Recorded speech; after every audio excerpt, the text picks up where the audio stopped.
Qué bendición poder alabar al Señor juntos, ¿verdad, hermanos? Y gracias por dirigirnos en la alabanza. Y estaba viendo al pianista Mark Rice y estaba recordando cómo hace 11 años estuvo con nosotros en España. El Señor nos dio la oportunidad de tener al pastor John MacArthur visitándonos hace 11 años y nuestro hermano Mark también acompañó.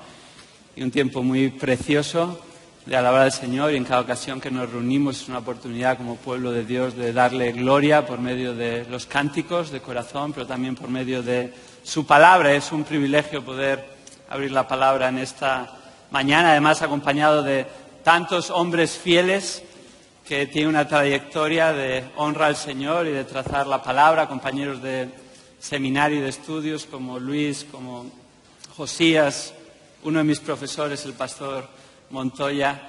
Y recuerdo que en una ocasión él me invitó a predicar a su iglesia. No volví a predicar, no sé si eso quiere decir algo, pero luego le pueden preguntar a él. Y realmente el pastor Montoya tenía fama de duro en el laboratorio de predicación, ¿verdad? Pero era para nuestro bien, con amor.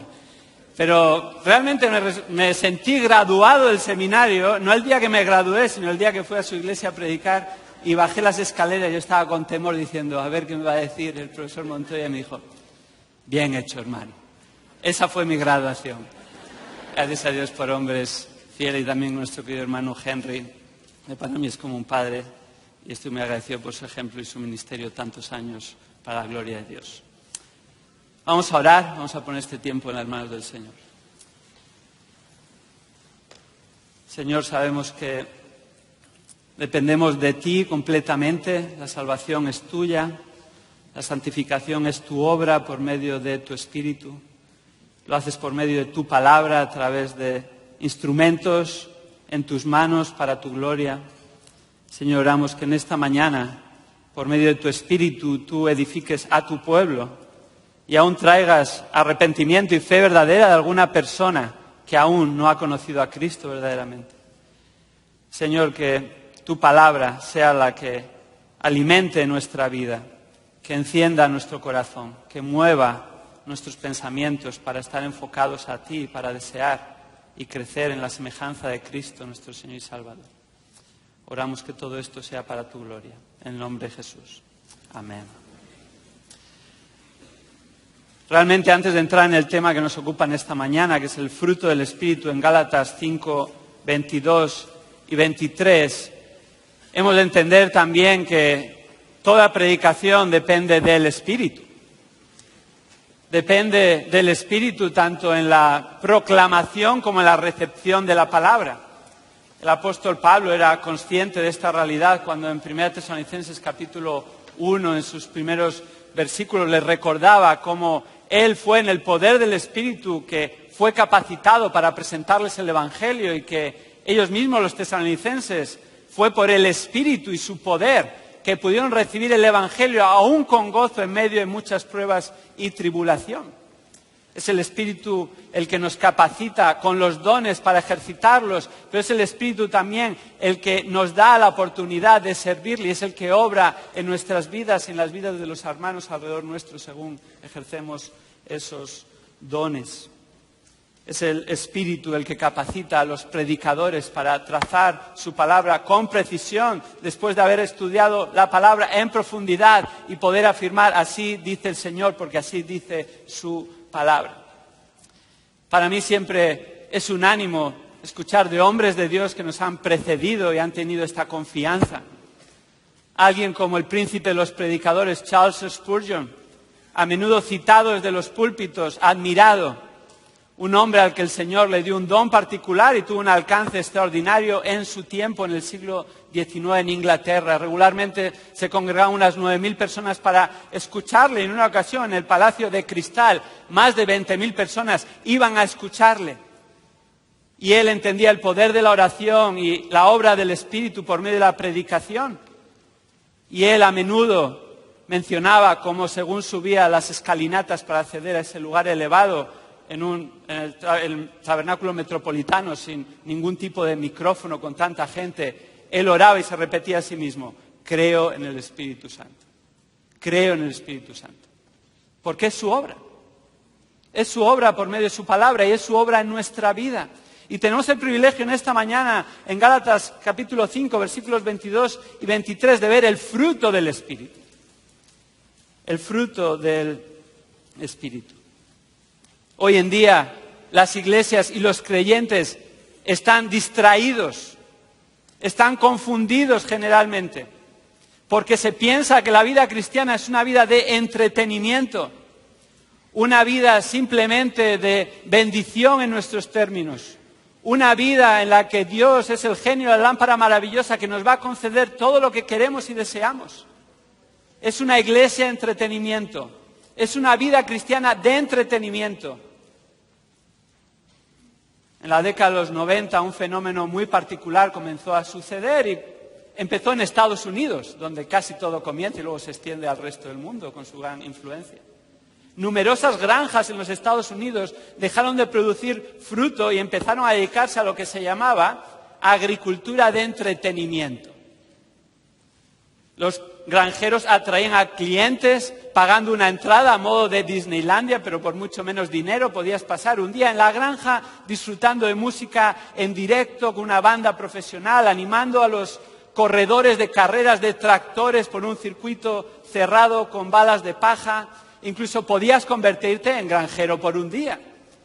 Toda la familia disfrutaba de este evento, los niños recogían flores silvestres, acariciaban a los animales, los padres plantaban árboles, recogían fruta, toda la familia incluso podían jugar al escondite entre los maizales. Qué experiencia tan agradable, aún hoy en día puedes visitar una de estas granjas. Yo no hace mucho, un poquito más al norte de California, pasé un día con mi familia allí, es una experiencia muy agradable. Pero hay un pequeño problema. O más bien un gran problema. Las granjas no estaban dedicadas a lo que se debía de hacer. Lo que se supone que es una granja. Una granja debe producir fruto, no entretenimiento para las familias. La producción de fruta, cosechas, productos lácteos se convirtió en algo opcional en estas granjas y perdieron su razón de ser porque perdieron la perspectiva. Qué triste es cuando iglesias, cuando creyentes pierden la perspectiva del llamado de Dios una vez que nos ha hecho suyos en Cristo, que no estamos aquí para el entretenimiento, que no estamos aquí para nosotros mismos, sino que hemos de vivir vidas gobernadas por el Espíritu para la gloria de Dios. Y esto se ve en la práctica en que el Espíritu produce su fruto en nosotros.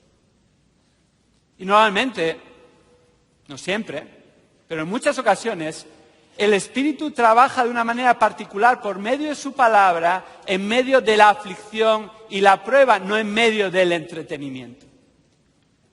Somos bendecidos, no solo cuando el Señor contesta nuestras oraciones en la medida que nosotros hemos pedido, sino especialmente cuando contesta y obra en nuestra vida para semejanza de Cristo. Como escuchábamos a la hermana ayer cantar en el solo. ¿No será que la bendición está también en las lágrimas y en los problemas y en los desvelos?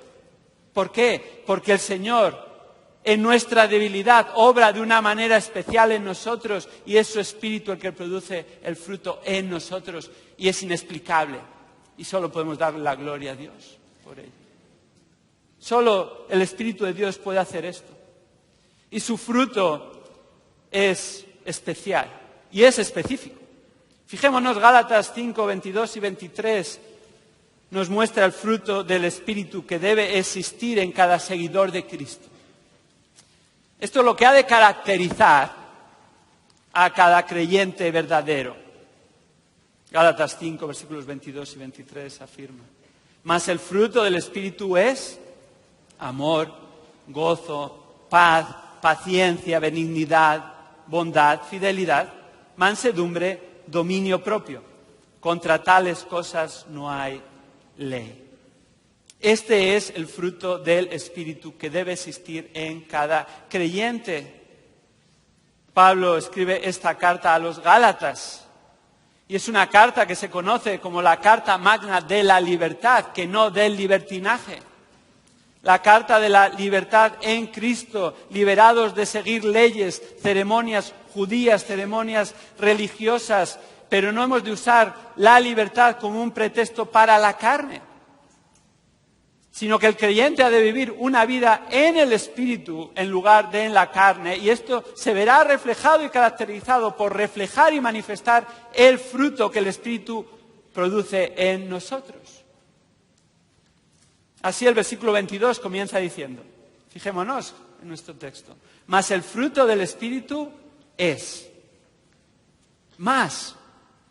No usa este término en una especie de suma, sino que es un contraste. Pero, sin embargo, ¿por qué hace esto Pablo movido por el Espíritu? Bueno, está marcando una contraposición, un contraste entre el fruto del Espíritu y las obras de la carne. Porque inmediatamente antes, los versículos anteriores, ha citado una lista representativa de las obras de la carne. Fijémonos, el versículo 19. Ahora bien, las obras de la carne son evidentes, las cuales son inmoralidad, impureza, sensualidad, idolatría, hechicería, enemistades, pleitos, celos, enojos, rivalidades, disensiones, sectarismos, envidias, borracheras, orgías y cosas semejantes. No es una lista exclusiva, sino representativa. Contra las cuales os advierto, como ya os lo he dicho antes, que los que practican o los que se caracterizan por tales cosas no heredarán el reino de Dios. ¿Por qué? Porque no han nacido de nuevo, porque no son creyentes verdaderos y entonces no producen el fruto del Espíritu, sino que producen ¿qué? Las obras de la carne. Hay un contraste, hay una contraposición entre las obras de la carne que son producidas por el ser humano, en la tendencia propia del ser humano en su naturaleza caída, y la obra y el fruto del Espíritu Santo. ¿Qué es el fruto del Espíritu? El fruto del Espíritu es por lo que se caracteriza la vida del creyente. En otras palabras, es la manifestación práctica y visible del Espíritu que mora en nosotros. Y escucha bien, todos los creyentes, sin excepción, llevan fruto. Y si no llevas fruto, es que no eres un creyente verdadero en Cristo Jesús que ha sido regenerado. Ahora, no todos los creyentes producen el mismo fruto en la misma cantidad, o incluso el mismo creyente puede haber distintas épocas de la vida en la que produzca en distintas medidas y cantidades.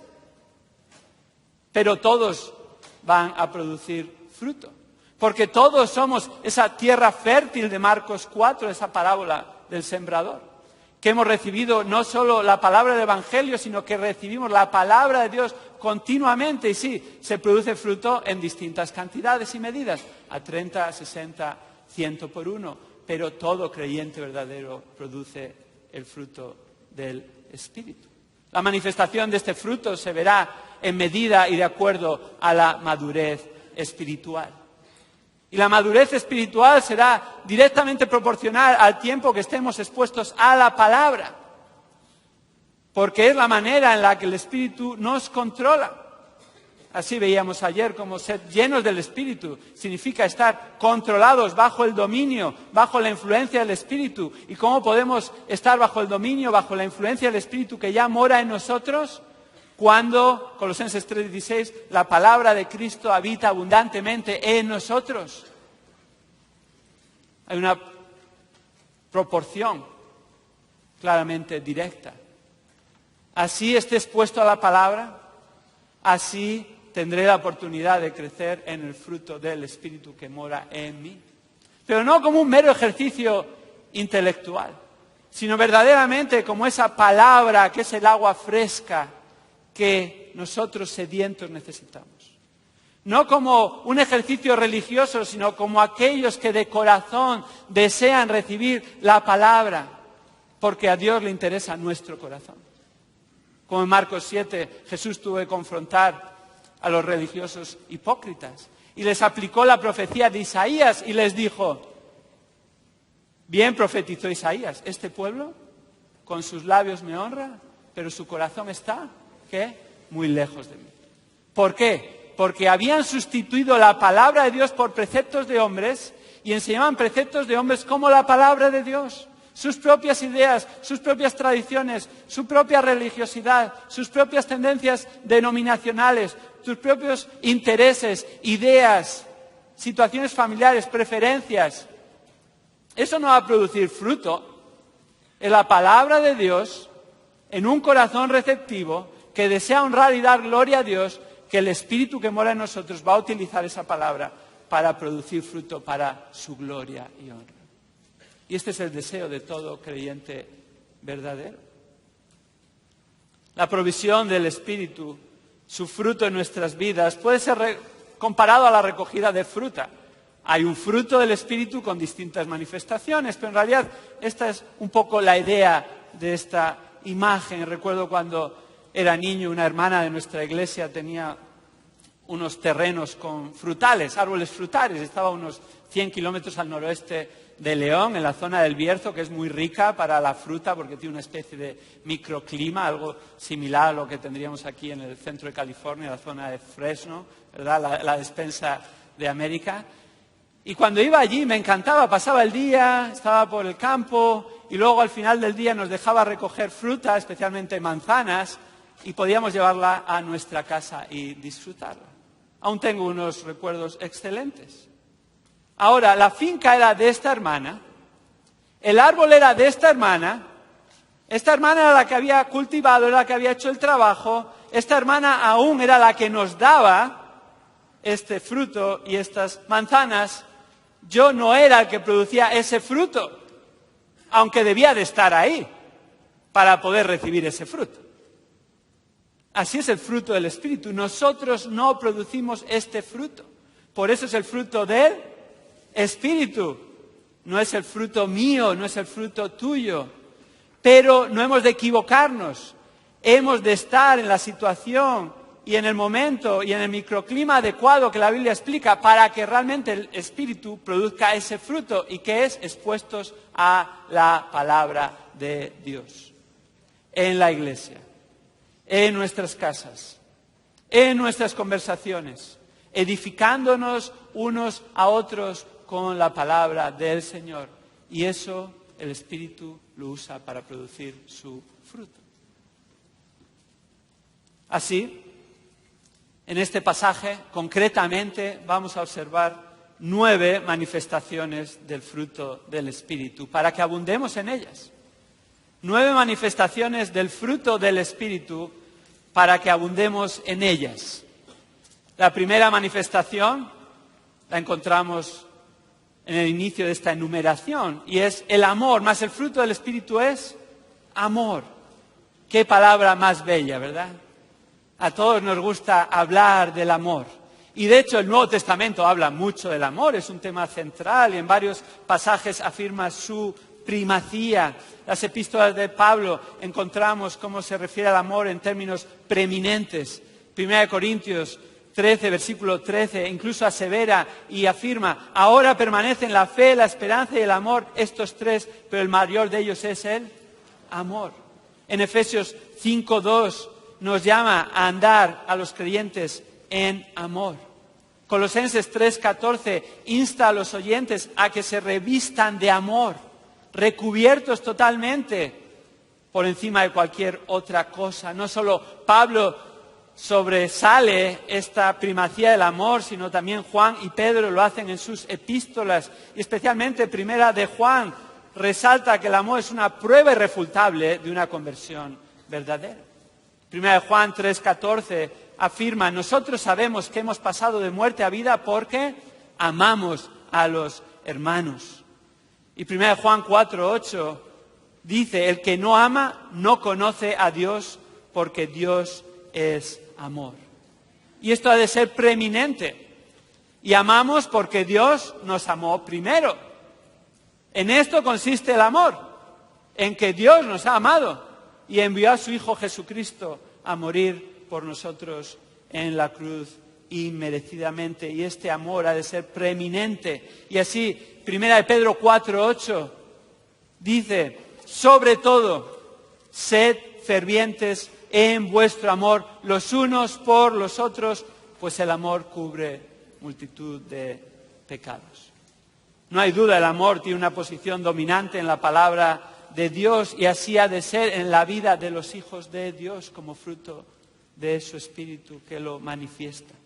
Ahora hemos de entender qué es este amor. ¿De qué amor estamos hablando? Porque hay muchas ideas acerca del amor. La sociedad habla del amor. Cada uno podemos tener una percepción del amor. Pero este amor es el amor de Dios, que es fruto del Espíritu de Dios. Y este amor es en términos bíblicos. Es un amor incondicional. Es un amor sacrificado. Es un amor centrado en el otro y no en uno mismo. Es un amor que eminentemente brota de un compromiso con el Señor y no de una emoción. Es un amor que se ve reflejado en acciones, no solo en palabras o en un estado emocional. Es un amor que se goza en dar en lugar de recibir. Es un amor que se muestra especialmente en los unos a los otros, entre los hermanos, en la fe, pero que también derrama hacia los demás que están a nuestro alrededor, siendo testimonios del amor de Dios. ¿Cómo puede ser esto así? Porque Dios es amor. Y Dios nos amó de tal manera que, como afirma Romanos 5:8, mostró su amor para con nosotros, en que siendo aún pecadores, Cristo murió por nosotros. No hay amor más grande. Y nosotros que hemos experimentado su amor por medio de Cristo Jesús, hemos de ser vasos, recipientes de ese amor según el Espíritu produce esta manifestación suya en nosotros. La tradición nos relata que Ciro el Meda, el gran conquistador de Babilonia y en aquel entonces del mundo conocido, tenía un general bajo su mando cuya mujer había sido acusada de traición. Así que llegó el día del juicio, eran juicios rápidos, inminentes, y la mujer apareció ante el tribunal y fue declarada culpable y sentenciada a muerte. El general, su marido, estaba allí presente observando toda la escena. Así que el general, con gran temor y gran respeto, se acercó al rey Ciro y osó decirle: por favor, permíteme cumplir a mí la sentencia, ejecútame a mí en lugar de a ella. El gran Ciro, asombrado, miró a la corte y exclamó: ¿podemos extinguir un amor tan grandioso como este? Conmovió su corazón, anuló la sentencia y entregó al general su mujer, y ni uno ni otro murió ese día. Ahora, fijemos, este es un amor de película, ¿verdad? Sería un buen final para una película. Todos estaríamos ahí llorando. Si es que aguantaste hasta el final con tu esposa. Bueno, pero este no es el parámetro, es solo una pequeña representación. Realmente el verdadero amor es el de Dios. Y Dios no solo dijo: aquí está mi hijo. No solo dijo: mi hijo está dispuesto a ir. Sino que el Hijo se hizo hombre y habitó entre nosotros y vimos su gloria. Gloria como el unigénito del Padre, lleno de gracia y verdad. Y el Hijo fue obediente hasta la muerte y muerte de cruz. Y el Hijo se entregó por nosotros, por el amor de Dios inmerecido hacia nosotros pecadores. Ese es el verdadero amor. ¿Quién puede igualar eso?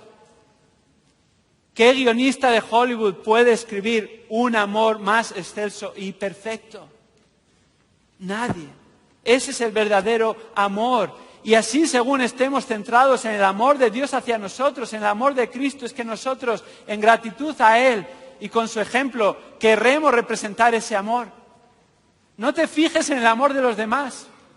No esperes a que otros te amen primero para amarles. No tengas en cuenta las ofensas recibidas. Y no hablamos solo en el ámbito general, no hablamos solo en el ámbito de la Iglesia, sino que empezamos a demostrar y a mostrar esta manifestación del Espíritu, como todas las demás, con aquellos que están más cerca de nosotros, y empieza en el hogar. Y maridos, hemos de preguntar a nuestras esposas: ¿Te estoy amando como Cristo amó a la iglesia? ¿Sabes cuál va a ser la respuesta? Ya sabemos la respuesta. No, porque el listón está muy alto, como Cristo amó a la iglesia. Pero eso no ha de ser excusa para decir, como nunca voy a llegar. No, estamos en proceso. Sí, deseo amarte más.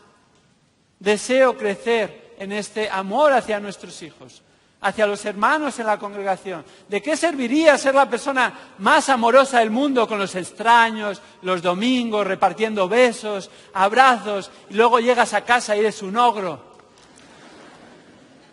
Eso trae reproche al nombre de Cristo. Ese no es el amor que es fruto del Espíritu. Eso es hipocresía.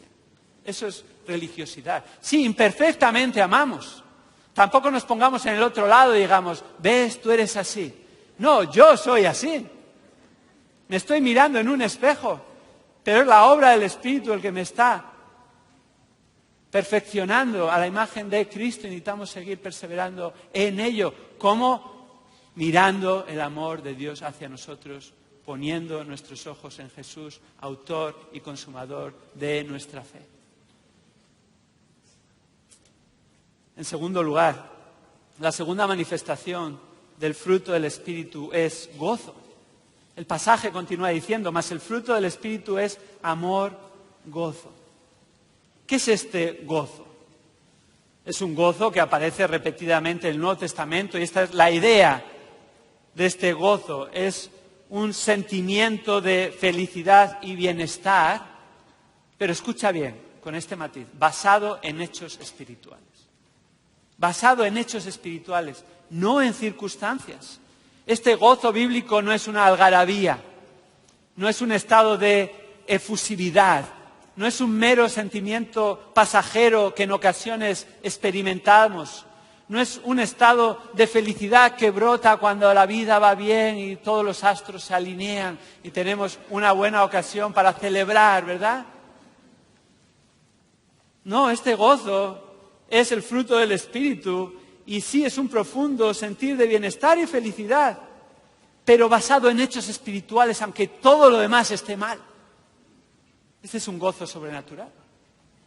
No depende de las circunstancias. ¿Y sabes en qué está basado principalmente este gozo? En el hecho espiritual de que todo está bien entre Dios y nosotros. Todo está bien entre Dios y nosotros.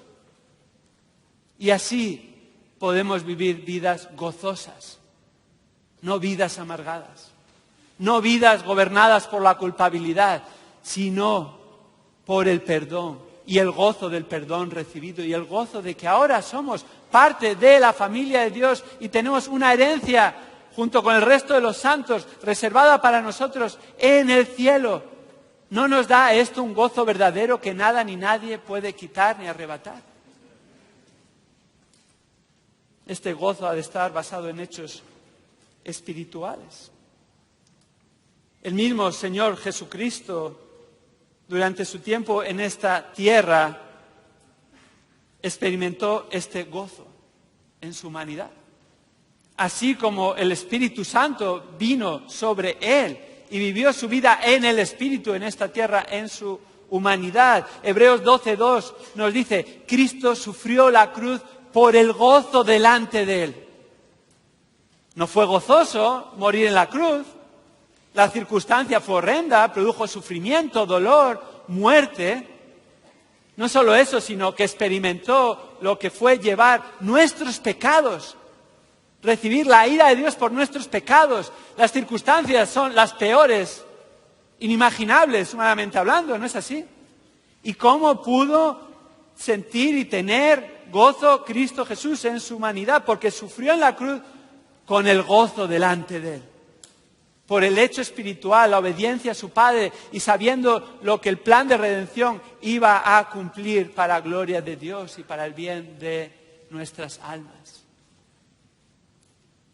Si ponemos nuestra mira en Dios, si nos damos cuenta de todo lo que recibimos y no merecemos, si nos centramos en todo lo que Dios ya ha hecho y hace por nosotros, ¿sabes qué? Nuestra vida se va a caracterizar por un gozo que el mundo no conoce.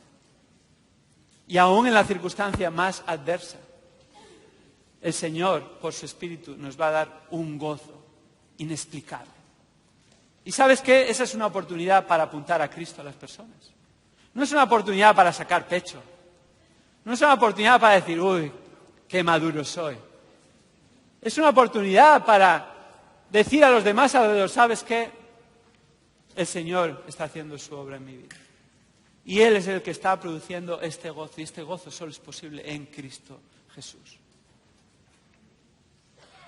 El gozo va más allá de las circunstancias, como esta chica, que incluso han hecho películas acerca de ella, Bethany Hamilton, que un día de octubre del 2003 perdió su brazo y toda su proyección deportiva siendo una surfista que prometía llegar al más alto nivel. Y perdió ese brazo por el ataque de un tiburón tigre mientras practicaba el surf en las aguas de Hawái. Era la mejor surfista amateur de Hawái, pero también era una creyente que confiaba en Cristo. Y a pesar de su corta edad, siendo una adolescente, sorprendió a todos de que no perdió el gozo en Cristo. Es más, lo reflejó de manera visible. Empezó a organizar eventos para recaudar fondos para otras personas que tenían necesidad. Regaló su equipo deportivo a una niña que estaba comenzando a practicar surf. Incluso empezó a practicar otros deportes que le permitía su situación actual. No se amargó. Humanamente hablando, eso lleva a la amargura, ¿verdad? Pero Dios es el que da el gozo que sobrepasa todo entendimiento.